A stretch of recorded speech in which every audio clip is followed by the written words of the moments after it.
My dear brothers and sisters, welcome to our today's reflection as we celebrate today the fifth Sunday in Ordinary Time, Year A. Our first reading is taken from the book of Prophet Isaiah chapter 58 verses 7 to 10.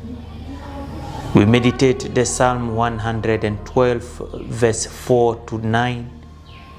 Our second reading is from the first letter of St. Paul to the Corinthians chapter 2 verse 1 to 5. And our gospel is the gospel according to Matthew chapter 5 verse 13 to 16. The liturgy of the word of the celebration of today invites us to be the salt and light of the world. And as Jesus continues his sermon on the mountain, he invites his disciples to be salt and light of the world. When we look in the Old Testament to understand the use of the salt, as we see Jesus himself telling us in the Gospel of today, that salt is used to give a flavor to the food, as we read from the book of Job chapter 6 verse 6. That same salt is used for liturgical performances. It's used for the presentation of the sacrifice in the temple, as we read in the book of Leviticus chapter 2 verse 13. Then when we look at the importance of the salt in our today's life, we might not see it well. But when Jesus used this example, because at that time the salt was a precious element and it was not accessible to everybody in the society.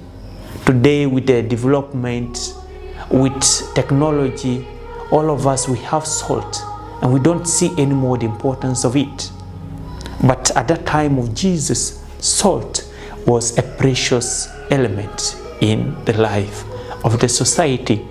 These disciples are called to give a new flavor to the society in which he sends them.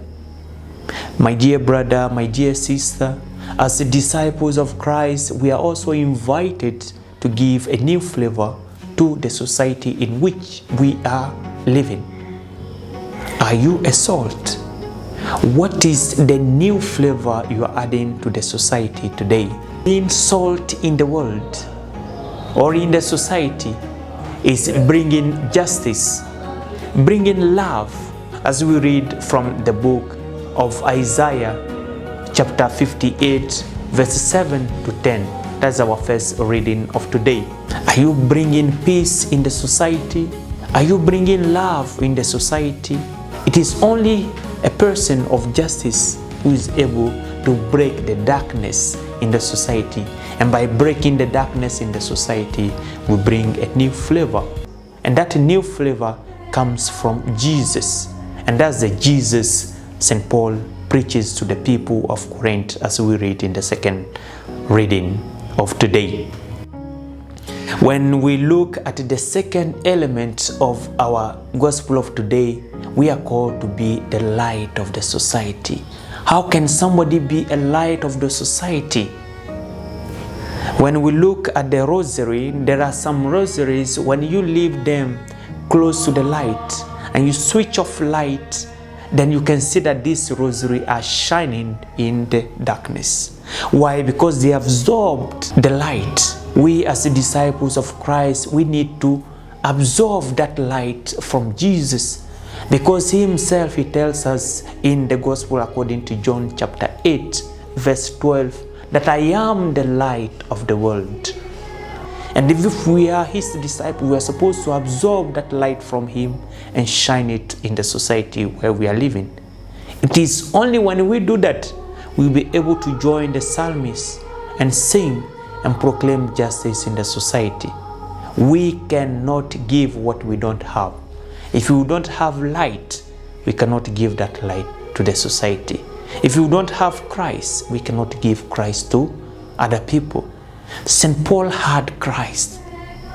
That's why he was able to preach that crucified Christ to the people of Corinth. Dear brothers and sisters, may this celebration of today be an opportunity for us to grow in our life as disciples of Christ, to grow in our life as children of God, and learn to be light and salt wherever we find ourselves. I wish you a blessed and fruitful week.